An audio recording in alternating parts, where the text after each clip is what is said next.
नीतीश कुमार दिल्ली पहुंचे हैं और दिल्ली में नीतीश कुमार की यह यात्रा अपने आप में बहुत बड़े सवाल इसमें छिपे हुए हैं कि आखिरकार नीतीश कुमार के मन में क्या है। नीतीश कुमार वो मनमोहन सिंह के घर पर गए हैं। पूर्व प्रधानमंत्री डॉक्टर मनमोहन सिंह उनके निधन के बाद संभवतः पहले मुख्यमंत्री होंगे एनडीए के जो जाकर के मुलाकात कर रहे हैं। उनके परिवार से मुलाकात की तस्वीरें भी निकल करके सामने आ गई है, आगे मैं आपको दिखाता हूं। लेकिन बड़ा सवाल यह है कि नीतीश कुमार की दिल्ली में किस किस के साथ में मुलाकात होनी है, आखिरकार राजनीतिक गलियारों में किस प्रकार की चर्चाएं हैं। और दूसरी बड़ी बात यह, नीतीश कुमार ने बहुत बड़ी तादाद के अंदर दिल्ली रवाना होने से पहले बिहार के अंदर अधिकारियों के, बड़े अधिकारियों के तबादले किए हैं। अगर आप नंबर सुनेंगे तो आप चौंक जाएंगे कि इतनी बड़ी तादाद में क्यों आखिरकार अधिकारियों के तबादले किए जा रहे हैं। नीतीश कुमार जब भी कुछ करते हैं या जैसे भी इधर उधर वो जाते हैं तो भाजपा की बेचैनी बढ़ जाती है। अब जरा तस्वीरें देखिए, जो अभी अभी तस्वीरें निकल करके सामने आई है। नीतीश कुमार ने मुलाकात करने का काम किया है। नीतीश कुमार पूर्व प्रधानमंत्री डॉक्टर मनमोहन सिंह के परिवार से मुलाकात कर रहे हैं और इस मुलाकात के मायने शिष्टाचार के तहत निकाले जा रहे हैं। लेकिन एनडीए के मुख्यमंत्री के तौर पर आज वो मुलाकात कर रहे हैं तो वो एनडीए में ही रहेंगे या इंडिया गठबंधन की तरफ उनका झुकाव हो रहा है। ये क्यों इंडिया गठबंधन की तरफ उनकी झुकाव की खबरें निकल करके सामने आ रही है, इस पर भी बात करेंगे। लेकिन 62 आईपीएस अधिकारियों का तबादला कर दिया गया है। बड़ी खबर मैं आपको दे रहा हूं। वरिष्ठ पत्रकार केपी मलिक लिखते हैं कि नीतीश कुमार के पलटी मारने के संकेत। दिल्ली रवाना होने से पहले 62 आईपीएस के तबादलों के मायने क्या है। कल कांग्रेस के नेताओं से मुलाकात संभव है, यानी जो आज हो रही है। कुछ समय पहले ही डीजीपी का बदलना, यानी बिहार पुलिस के सबसे बड़े अधिकारी को बदलना। पिछले दिनों करीब 40 आईएएस का फेरबदल करना। भाजपा के करीबी और संदिग्ध अधिकारियों को पैदल किया गया बिहार में। इतना बड़ा फेरबदल क्या संकेत देता है? क्या नीतीश कुमार के हाथ से पुलिस प्रशासन को खींच लिया गया है और इसीलिए नीतीश कुमार घबराए हुए हैं और इसीलिए नीतीश कुमार पुलिस को अपने कंट्रोल में लेने के लिए बड़े अधिकारियों का तबादला कर रहे हैं? बिहार में आखिरकार कौन है जो सड़कों पर बवाल करके नीतीश कुमार की कुर्सी को बदलवाना चाहता है? तस्वीरें मैं आपको दिखाता हूं, तस्वीरें आप देखेंगे तो चौंक जाएंगे। तस्वीर आप देखिए, बिहार के अंदर बीपीएससी के छात्रों पर किस तरीके से लाठीचार्ज हो रहा है। यह अपने आप में बेहद शर्मनाक है कि बिहार के जवान को इस तरीके से सड़क पर गिरा करके पीटा जा रहा है। और बड़ी बात मैं आपको यह बता दूं, प्रशांत किशोर वो इसी प्रोटेस्ट में पहुंचे थे और प्रशांत किशोर को वहां पर छात्रों ने खदेड़ दिया, छात्रों ने भगा दिया। यहां पे न्यूज एएनआई का देखिए, ट्वीट किया है एएनआई ने। बिहार में 70वीं बीपीएस प्रीलिम्स दोबारा कराने की मांग को लेकर के बीपीएस अभ्यर्थियों का पटना के गांधी मैदान में विरोध प्रदर्शन जारी है। विरोध प्रदर्शन में जन स्वराज प्रमुख प्रशांत किशोर भी मौजूद है। अब एएनआई ये नहीं बता रहा है कि वहां पर प्रशांत किशोर को कैसे खदेड़ा गया है। एएनआई ये नहीं बता रहा है कि वहां पर कैसे लाठियां चल रही है। और इससे पहले बड़ा हुजूम देखिए, आप जरा स्क्रीन पर देखिए, बड़ा हुजूम सड़कों पर है। तो क्या नीतीश कुमार के हाथ बांध दिए गए हैं? क्या नीतीश कुमार को अब पंगु बनाने की कोशिश की जा रही है, या नीतीश कुमार के खिलाफ सड़कों पर एक ऐसा माहौल बनाया जा रहा है कि नीतीश कुमार की जड़ें काट दी जाए? बिहार के युवा तबका को यह बता दिया जाए कि नीतीश कुमार अब रिटायर होने के कगार पर है, उनको रिटायर कर दीजिए और भाजपा अपना बड़ा चेहरा कोई पेश कर दे। या प्रशांत किशोर के जरिए, प्रशांत किशोर तो पढ़ाई दवाई कमाई की बात कर रहे थे, क्यों वहां से छात्रों ने उनको भगा दिया? छात्रों ने कहा कि हाईजैक करने के लिए आए हैं। सबसे बड़ा सवाल यह है कि क्या प्रशांत किशोर हो या बीजेपी हो, उन्होंने नीतीश कुमार को इतना डरा दिया है, इतना बेचैन कर दिया है कि वो अब वापसी करने के मूड में आ गए हैं। नीतीश कुमार ने अभी हाल के दिन में कहा था कि वो कहीं नहीं जाएंगे, अब वो यहीं हैं, यहीं रहेंगे। लेकिन नीतीश कुमार जब जब ये बात कहते हैं तब तब उनकी बात पर भाजपा के लोग भी हंसने लग जाते हैं। और नीतीश कुमार के पलटने को लेकर के कितनी सारी खबरें जो है वो निकल करके सामने आ रही है।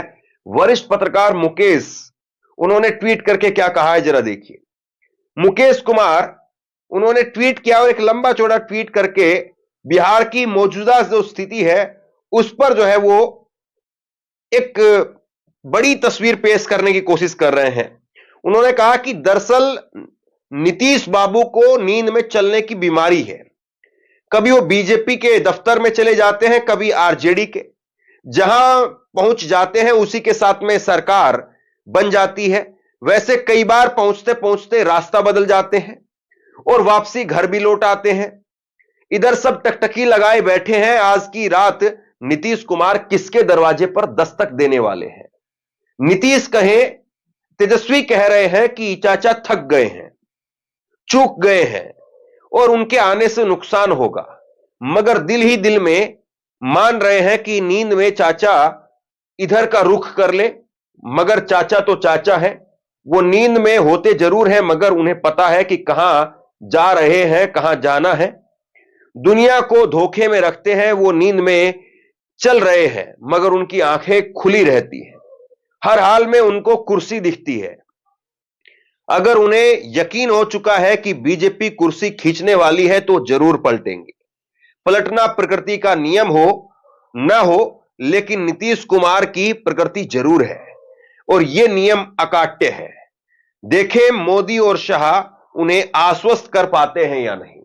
यह जो पेच है यही सारा खेल का केंद्र बिंदु है कि नीतीश कुमार की कुर्सी पर बीजेपी की नजर लगी हुई है और बीजेपी अब नीतीश कुमार को एकनाथ शिंदे बनाना चाहती है। और नीतीश कुमार को यह डर सता रहा है कि अगर बिहार की कुर्सी मेरे पास नहीं रही तो फिर क्या होगा। और इसीलिए नीतीश कुमार वो पलटी मारने के मूड में दिखाई दे रहे हैं। लेकिन अब सवाल यही उठता है कि पलटी मारेंगे तो कहेंगे क्या। वैसे तो खैर वो बिना कहे भी पलटी मार जाते हैं, लेकिन अगर वो पलटी मारते हैं तो कहेंगे क्या। क्या अमित शाह का बयान, क्या उसके बाद में मनमोहन सिंह का अपमान, उनको 2 गज की जगह वो भी नहीं मिली, ये जो बड़ा मुद्दा विपक्ष ने बनाया, क्या ये सारे समीकरण नीतीश कुमार अपनी तरीके से इनको आधार बनाने की कोशिश कर रहे हैं।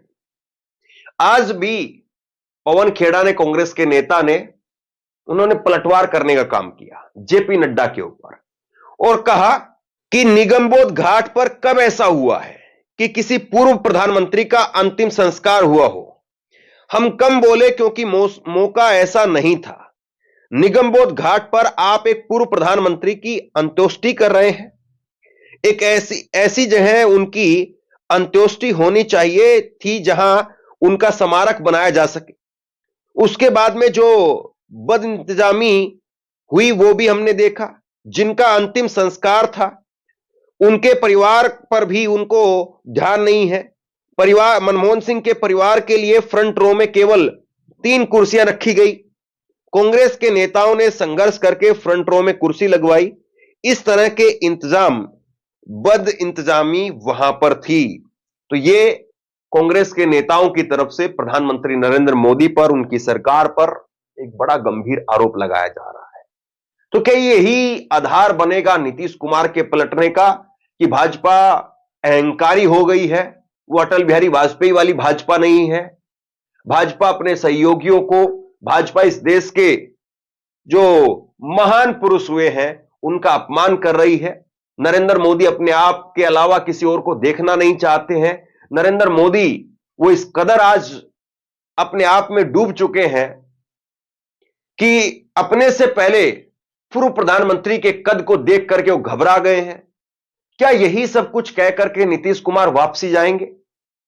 क्या वो इस बात की दुहाई देंगे कि संविधान को बचाने के लिए अगर हमें बलिदान देनी पड़े, या संविधान पर जिस तरीके से बीजेपी अपना कब्जा करना चाह रही है, बाबा साहब का जो अपमान कर रही है, तो क्या यही सब कुछ नीतीश कुमार के इस्तीफे का आधार बनेगा? और नीतीश कुमार ये कहते हुए एक बार फिर से गवर्नर से मिलेंगे और इस्तीफा देकर के और फिर शाम को फिर दोबारा से शपथ लेंगे। 1 साल भी नहीं बचा है अब बिहार के चुनाव में, और ऐसे में नीतीश कुमार क्या करने वाले हैं? नीतीश कुमार दिल्ली में किससे मिलने वाले हैं? क्या मोदी और शाह पूरी तरह से नीतीश कुमार को यह आश्वस्त करने में कामयाब हो पाएंगे कि उनकी कुर्सी किसी हालत में भी नहीं छिनेगी? न केवल ये 10 महीने जो चुनाव में बचे हुए हैं, बल्कि उसके साथ साथ चुनाव के बाद में भी नीतीश कुमार ही चेहरा होंगे।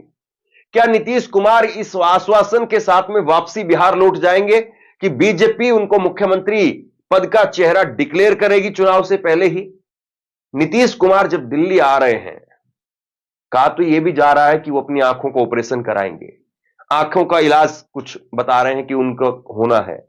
इसी तरीके से एक और नेता दिल्ली आए थे, उन्होंने भी अपने आंख का चश्मा बनवाना था, और उन नेता का नाम जो है वो आप जानते हैं चंपई सोरेन था, और बाद में उनको ऐसा जो है वो चश्मा बना करके दिया कि भाजपा में शामिल हो गए।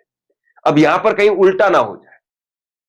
बीजेपी की एक तरीके से इस वक्त में बेचैनी बढ़ी हुई है, कहीं ऐसा ना हो कि आज की रात जो मुलाकात हो रही है वो मोदी शाह की नींद में बड़ी खलल डाल दे।